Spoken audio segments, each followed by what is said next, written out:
ورسول الله صلى الله عليه وسلم يقول كل بدعة ضلالة.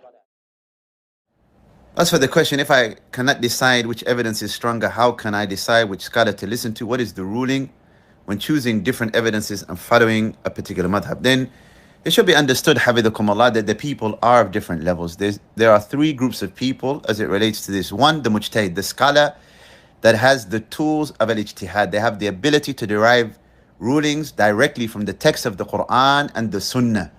Naam. And they fulfill the conditions that have been mentioned in the books of Usul al-Fiqh.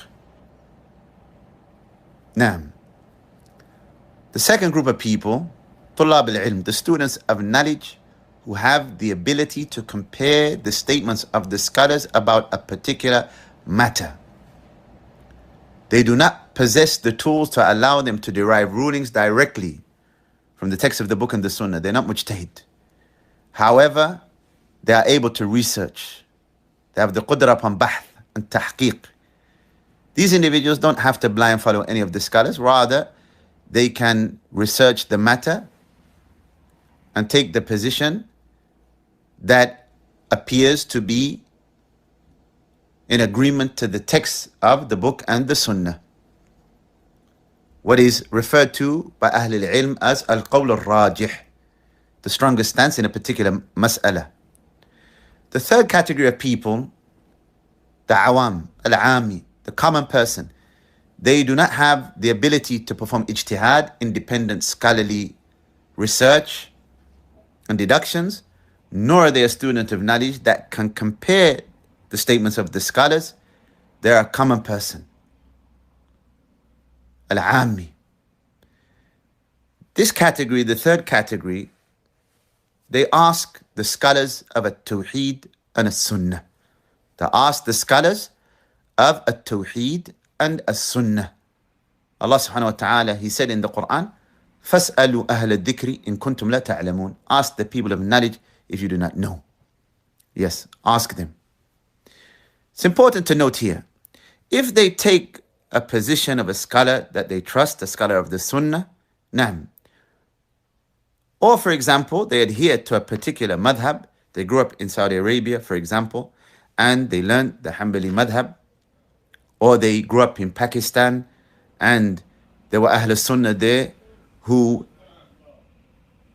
were raised upon the Hanafi madhab.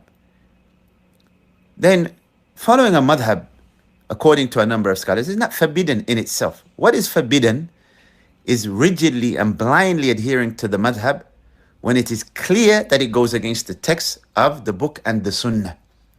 So say, for example, you ask a scholar a question, a scholar of a Tawheed and a Sunnah, and later on, it becomes clear to you that as it relates to that matter of jurisprudence, fiqh, the statement of that scholar opposes a clear text.